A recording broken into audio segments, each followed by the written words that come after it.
Hi there. Tonight, we're stepping quietly into the shadowed forests of ancient Greece, where moonlight spills like silver silk over the leaves, and the air smells faintly of pine, wild thyme, and a distant hearth-fire from some shepherd's hut you can just barely see across the valley. You're about to meet the most untouchable goddess the Greeks ever imagined, a woman so elusive, so fiercely private, that if a sculptor even thought about chiseling her likeness without permission, their chisel would mysteriously snap in two.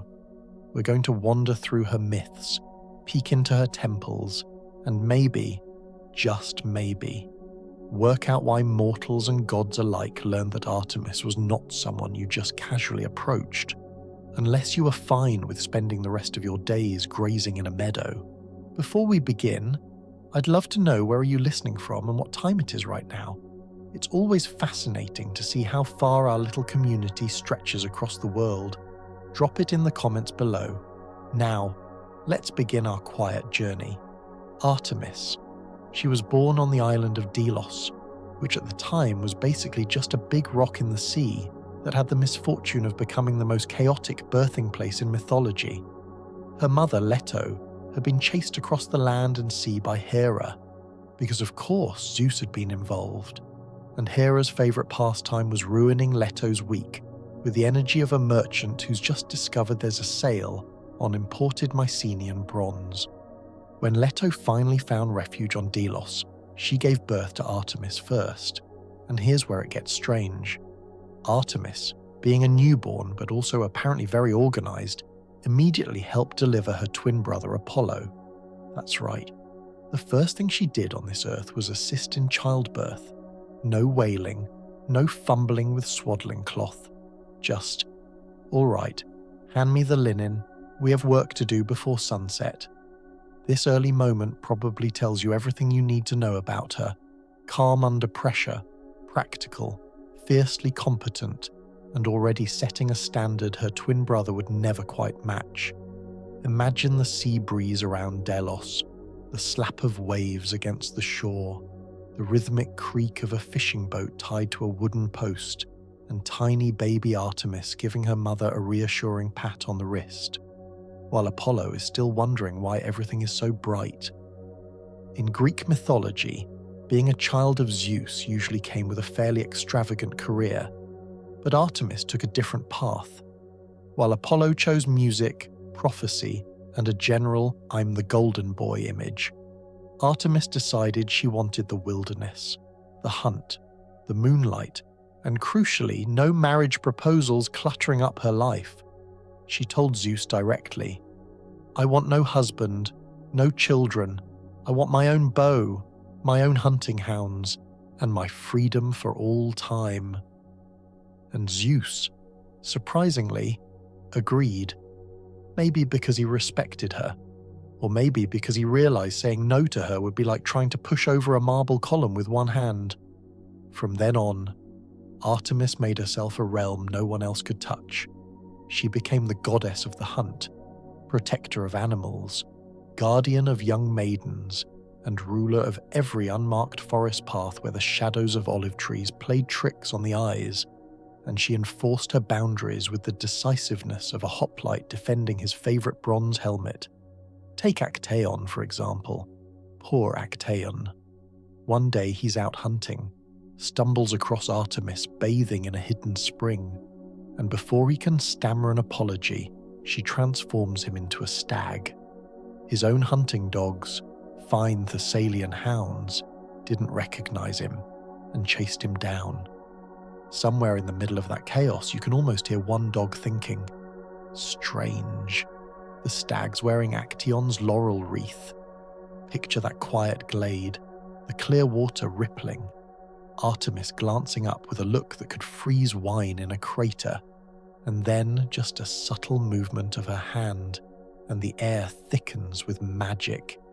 You see, Artemis didn't allow second chances when it came to her privacy, not because she was cruel, but because her sanctity was as much a part of her as her bowstring.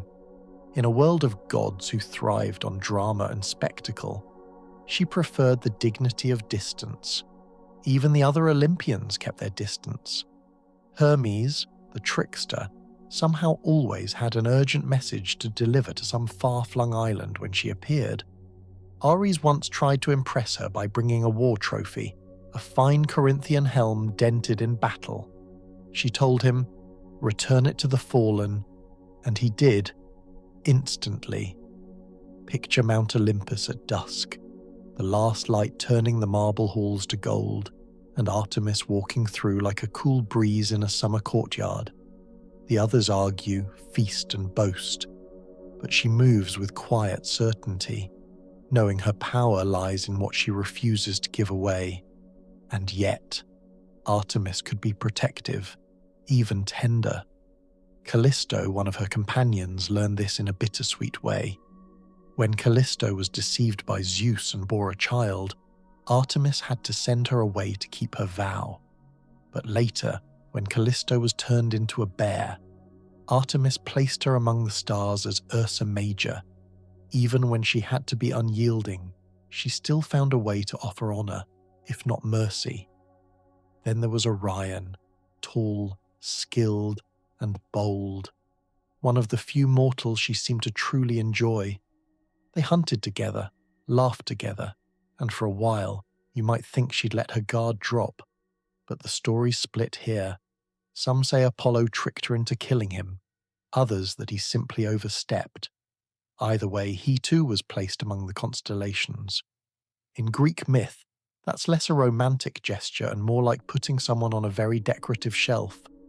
Picture the starry night above the Aegean, the sea whispering against the shore, and Artemis looking up at Orion's place in the heavens. Unreadable as always. Was it love? Was it regret? Or was it simply her thinking, well, now the hunters will always know where he is? Her untouchability wasn't just about avoiding romance, it was about sovereignty. While Olympus was tangled in quarrels, Artemis kept her own counsel, roaming forests with her companions, blessing the hunt, protecting wild places, and punishing those who violated them. For all her sternness, she was loved. Temples rose in her name. Hunters left offerings before setting out. Sailors prayed to her for calm seas. Her presence meant safety, not through possession, but through watchfulness.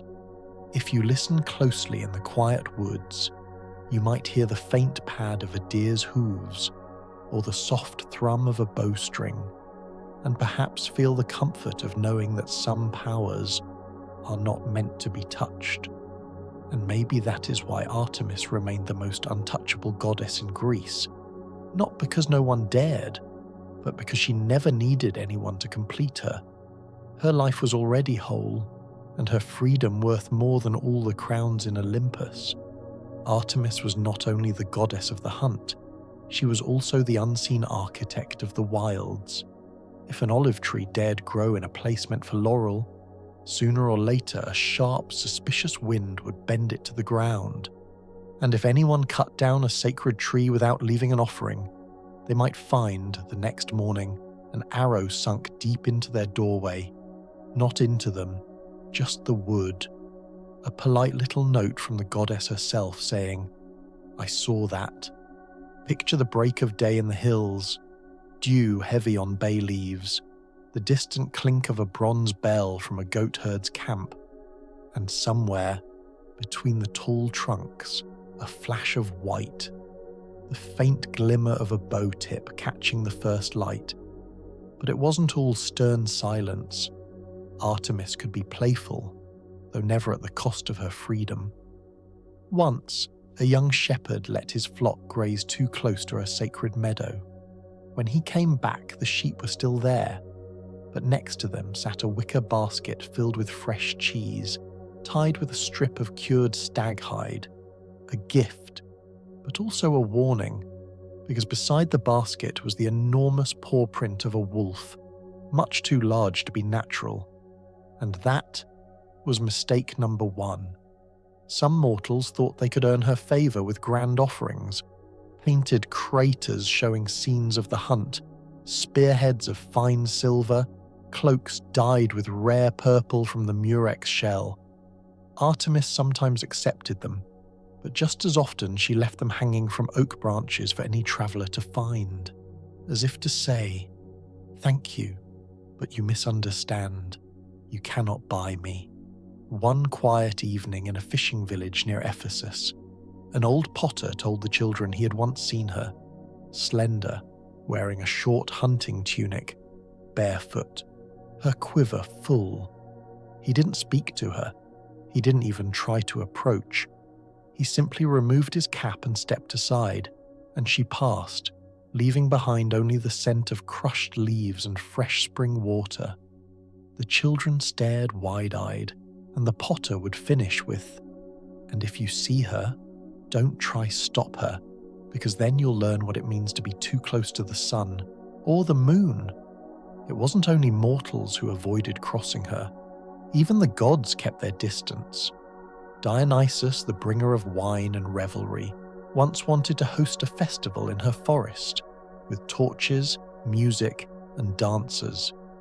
Artemis sent him a simple gift in return, a clay jug filled with pure spring water from a sacred source, and beside it, a grapevine wreath, completely dried.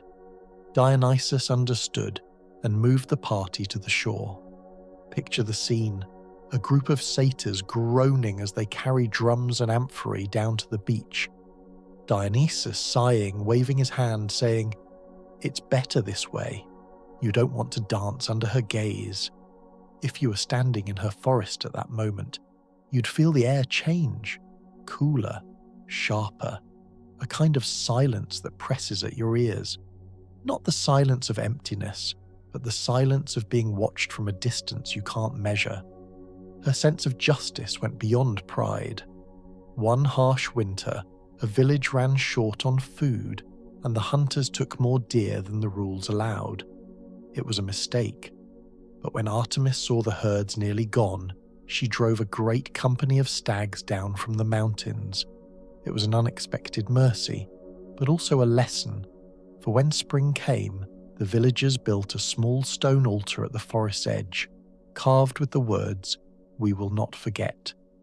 Perhaps that was her secret. She wasn't only untouchable, she was unpredictable. You could never control her, and you could never guess whether you'd meet punishment or protection. And then there was her tie to the moon, a bond the poets spoke of as a quiet pact. On nights of the full moon, when the waves slammed against the harbour walls and the dogs in the villages barked without cause, Artemis could be seen on the ridgelines, her bow glimmering like a blade under the cold light.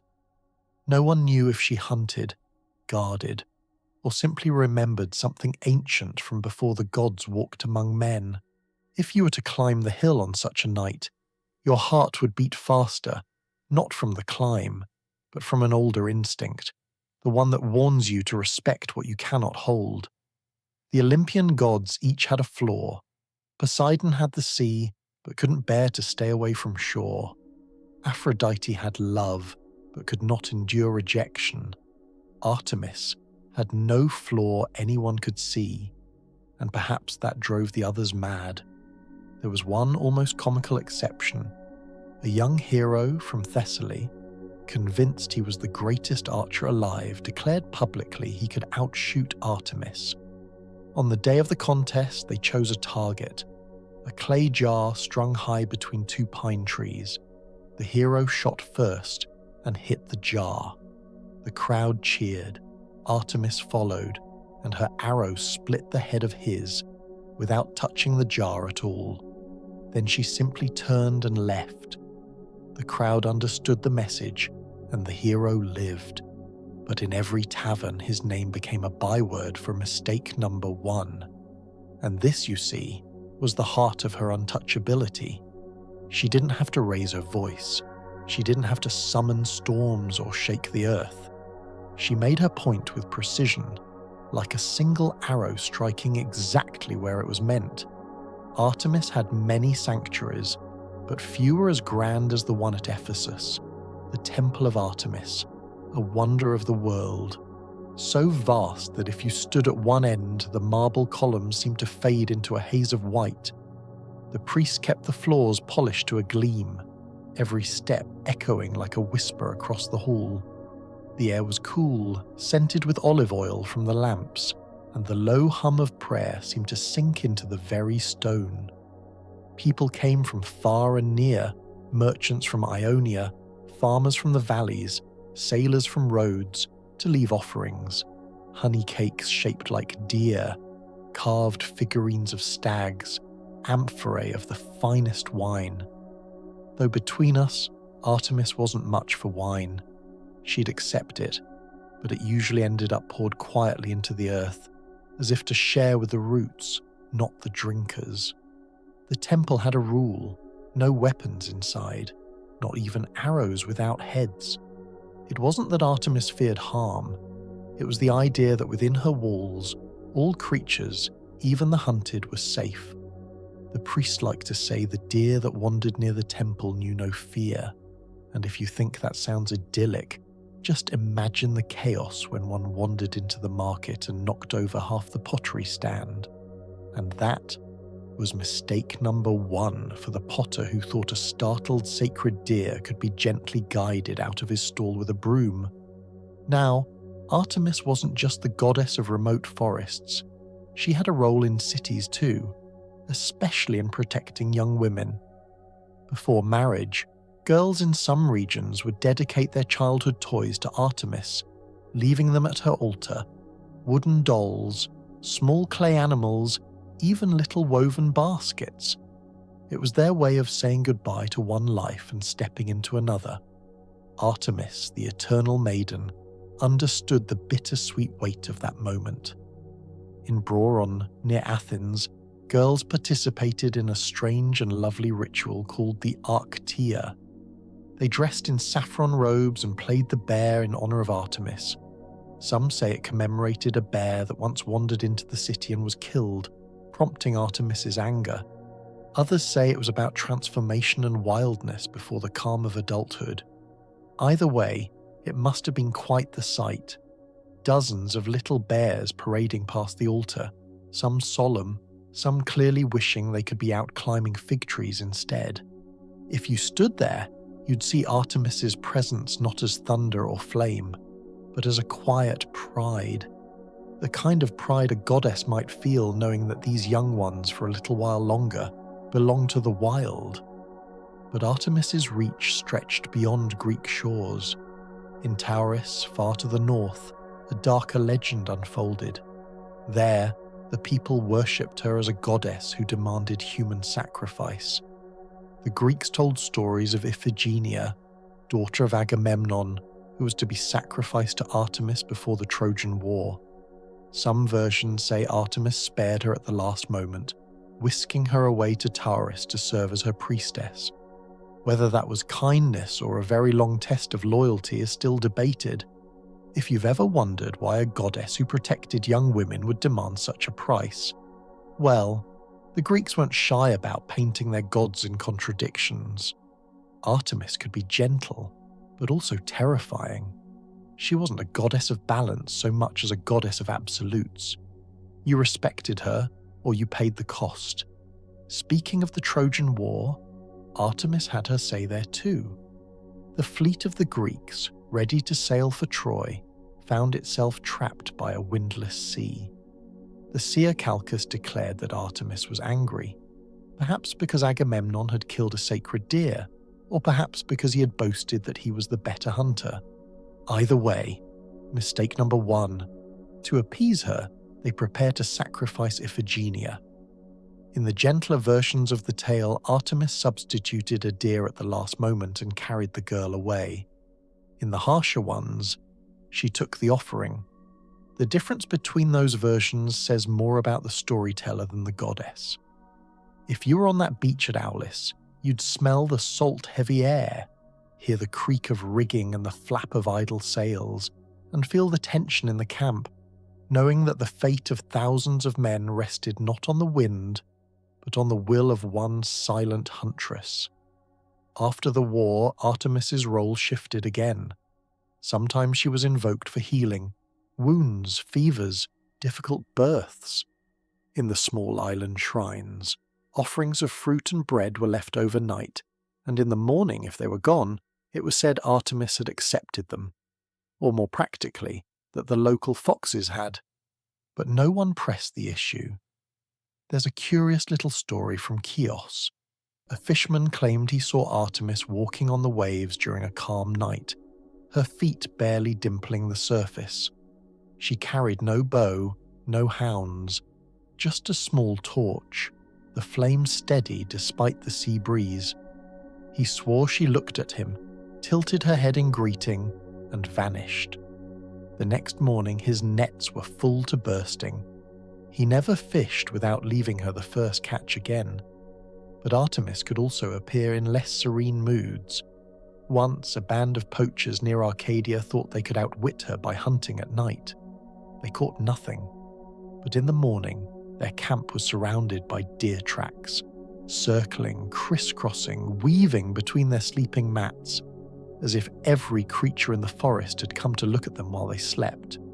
Needless to say, that was mistake number 1, 2, and 3, all in one night. If you think about it, her untouchability wasn't about fear alone. It was about trust. Trust that she would keep her word. Trust that she would protect those under her care. Trust that if she was angered, you'd know exactly why. Even if you didn't like the answer. Aphrodite and Artemis. Now that was a rivalry worth a goblet of the finest Cytheran wine. On the surface, they had nothing in common. Aphrodite ruled the warm, entangling world of love and desire. Artemis ruled the cool, windswept world of freedom and solitude. One adorned herself in gold and doves, the other in deerskin and bowstring, and yet the Olympians loved to stir the pot.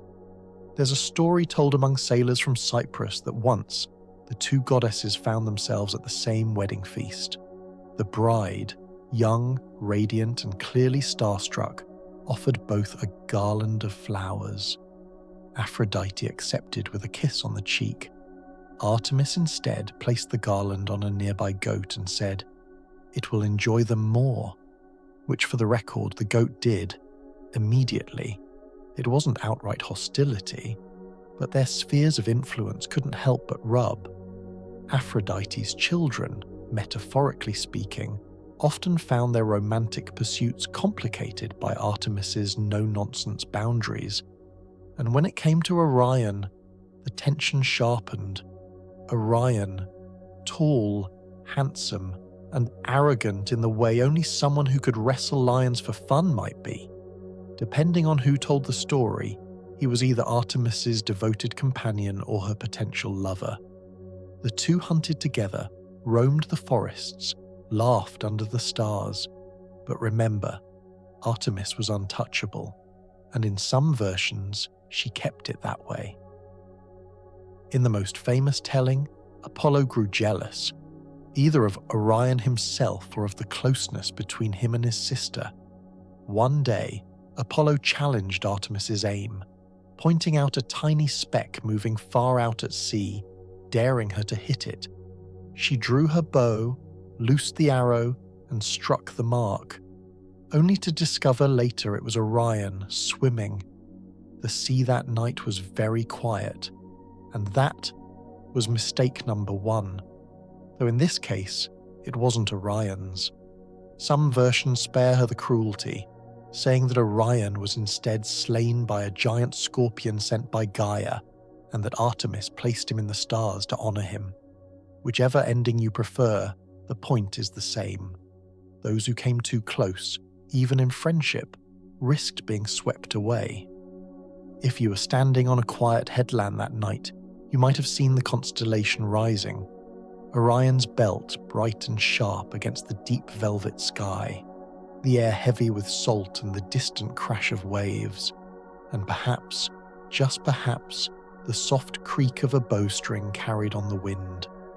Then there was Niobe, Queen of Thebes, a woman so proud of her many children that she decided to mock Leto, mother of Artemis and Apollo, for having only 2. You can see where this is going. Niobe paraded her sons and daughters through the streets, boasting of her superiority. The gods are not fond of being mocked, especially not by mortals with questionable judgment. Artemis and Apollo descended together, silent, cold, and one by one, Niobe's children fell. In some tellings, a few were spared by Artemis's pity. In others, none. Niobe fled to Mount Sipylus, where she turned to stone, and even now, the locals say the rock weeps with her eternal sorrow. The moral was simple. In ancient Greece, don't brag was right up there with don't steal sacred cows in the list of survival tips. Still, Artemis wasn't all vengeance and no mercy. During the great battle of the gods and giants, the Gigantomachy, she fought fiercely alongside her kin, sending arrows through the thick hides of her towering foes. She moved between them with the precision of a hawk among gulls, striking only when certain, and afterward she slipped away from the victory feast, back to the quiet of her forests. Because unlike some Olympians, she didn't need applause to prove she'd done her part. Her animals were as much a part of her as the bow she carried, the deer, swift and elusive, sacred in every grove where she was worshipped, the bear, fierce and protective, a symbol of her untamed side. Even the hare, fertile, quick, and just skittish enough to keep you guessing, was under her care. In some parts of Greece, harming a hare was said to be like slapping Artemis herself, which, needless to say, was mistake number one. Objects carried meaning for her too, not just her silver bow, but her quiver, often said to be made of polished cedar, her sandals, light enough to cross wet grass without leaving a print, her hunting dogs, gifts from Pan, never tiring in their pursuit.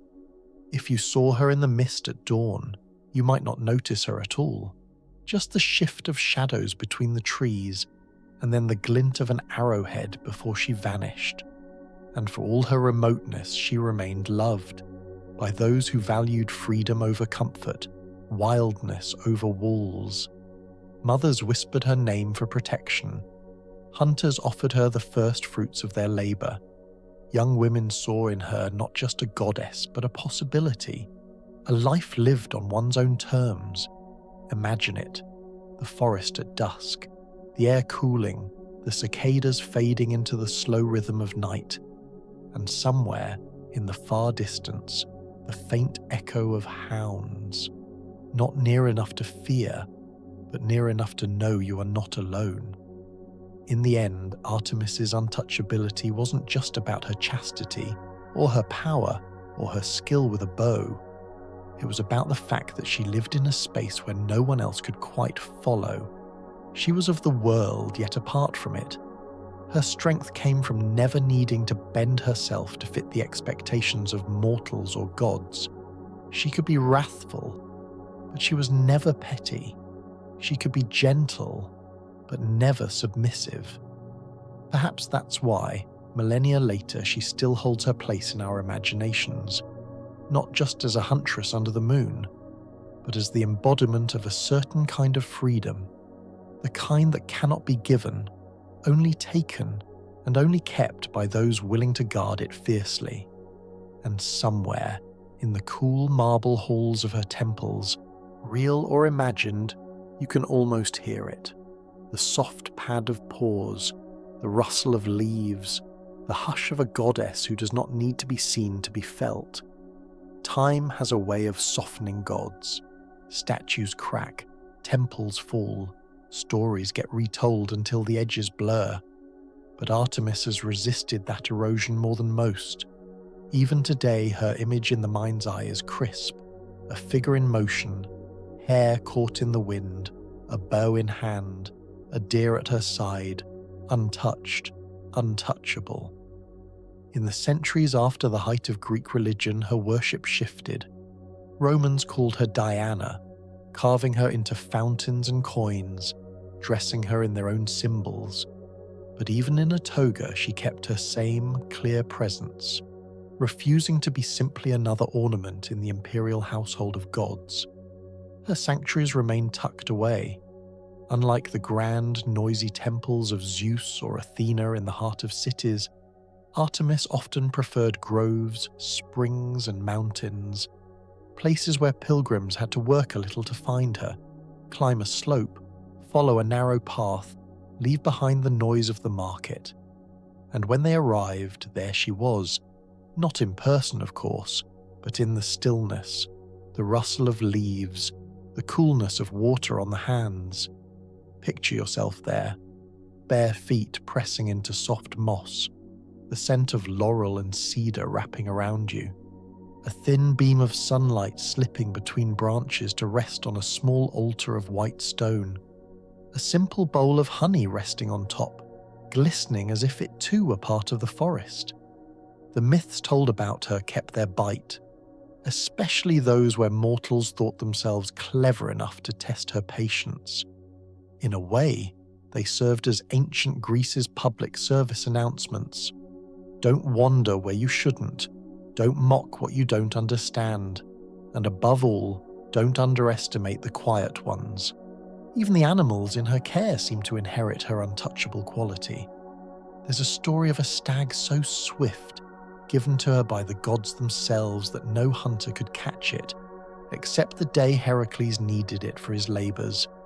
He chased it for a year, through mountains, across rivers, over plains where the grass cut at the ankles, and when he finally cornered it, Artemis appeared, calm, unhurried, and made it very clear that she was allowing this to happen, just this once. It was moments like this that set her apart from other Olympians. While Zeus threw thunderbolts at anyone who annoyed him, Artemis didn't waste her energy on casual offense. She chose her battles like she chose her hunts, deliberately, and when she acted, it was swift and decisive. There was no appeal, no second trial, just the stillness afterward. Her image slipped into the night sky in more ways than one, not only in Orion's glittering figure, but in the moon itself. Over time, she became associated more and more with Selene, the goddess of the moon. The pale silver light was a perfect fit, cool, distant, ungraspable, yet watching everything below. You could love it, you could curse it, but you could never reach it. And yet, despite her distance, she was never a cold goddess in the way some Olympians could be. The people who served her, priestesses, hunters, shepherds, spoke of her in almost companionable terms. The wildness wasn't a wall meant to shut them out. It was simply her home, one you were welcome to visit if you could respect the rules. Imagine a summer night in ancient Arkteia, the air warm, the sky heavy with stars, a shepherd boy leaning against a rock, his flock murmuring softly nearby. Somewhere on the slope above, the faint laughter of a woman carries on the wind. But when he looks, there's only moonlight and the swaying of tall grass. Artemis's untouchability was, in the end, a gift to herself. She knew what she wanted from the beginning: freedom, quiet, mastery of her own life, and she built her entire existence to protect that. No suitor could bargain her into marriage. No court intrigue could entangle her. No flattery could coax her from the forest unless she decided to come. In a pantheon full of bargains, grudges, and messy love triangles, she kept her circle small and her dignity intact. And maybe that's why her name still lingers so clearly. In every archer's stance, in every half-hidden path leading into the trees, in every moment someone chooses solitude over compromise. If you were to walk now in the ruins of Brauron, where one of her great temples stood, you'd see fallen columns scattered like giants' bones, grass pushing up through old paving stones, the whisper of reeds from the nearby marsh, and you might think it's empty. But stand still long enough, and you could almost feel eyes on you, not threatening, just measuring, wondering whether you belong here. And if, by some impossible magic, she were to step out from behind one of those weathered columns, you'd see her exactly as she's always been. Silver bow in hand, a small smile playing at the corner of her lips. The kind of smile that says she's seen 1,000 lifetimes pass and still knows exactly who she is. That's the secret of Artemis. Not that she couldn't be touched, but that she wouldn't. And in a world that has always tried to claim and name every woman, that refusal has echoed louder than any war cry. So the next time you see the moon climbing the night sky, spare a thought for the huntress who walks beside it, moving as she always has, silent, sure, untouchable. And somewhere, deep in the forest, the sound of hounds stirs again, not near enough to fear, but near enough to know you are not alone. And so, after wandering through moonlit groves and marble courtyards, after brushing past laurel branches and the faint scent of wild thyme, we come to the quiet edge of Artemis's world. She doesn't stand waiting like a host. Artemis is never waiting. She's simply there, bow in hand, quiver resting lightly at her hip, her gaze not fixed on us, yet somehow she sees everything. Her untouchability wasn't just divine strength. Plenty of gods had that, and still ended up in more scandals than a potter's market during a clay shortage. Artemis was different. She set her boundaries, and the world learned to keep them. Mortals knew better than to test her. The fisherman on the Aegean whispered a greeting before casting his nets. The shepherd left a little milk on a flat stone near the woods. Mothers in childbirth called her name like it was the only rope in a storm. She was there for those she chose, but never because she was summoned. Those who forgot this became cautionary tales. Actaeon, who saw too much. Orion, who reached too far. Niobe, who spoke too proudly. Their names became warnings in the wind. Even the Olympians gave her space. Zeus, who rarely took no for an answer, gave her every vow she asked for. Hera, who could turn a slight into a century-long feud, kept her storms aimed elsewhere. And Apollo, brother, equal, and sometimes rival, never stepped across the invisible line that marked her domain.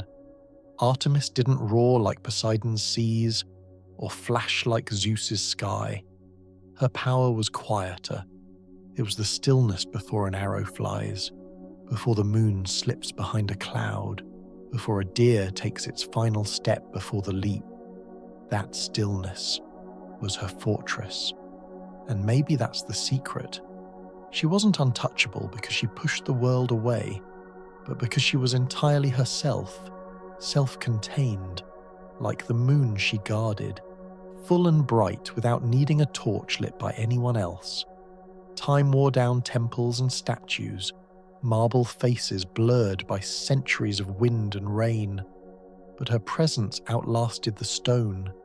You can still find her in the rustle of leaves when no one else is there, in the flash of an animal's eyes deep in the trees, in the feeling that you're being watched not with malice but with quiet, calculating interest. If you ever find yourself in such a place, and if your heart is honest, she might walk beside you for a while, not to speak, not to answer questions, just to share the path, the silence, the certainty of someone who lives by her own rules. When dawn comes, she'll be gone, leaving only the faint scent of pine and perhaps the memory of a laugh carried away on the breeze, and you'll know you've brushed against the edge of a myth, the most untouchable goddess in Greece, who still walks under the silver moon, watching, guarding, and always, always hitting her mark. So, close your eyes now, let the forest grow quiet in your mind, and remember, some stories aren't meant to be caught, only followed at a respectful distance. Sleep well, she's still out there.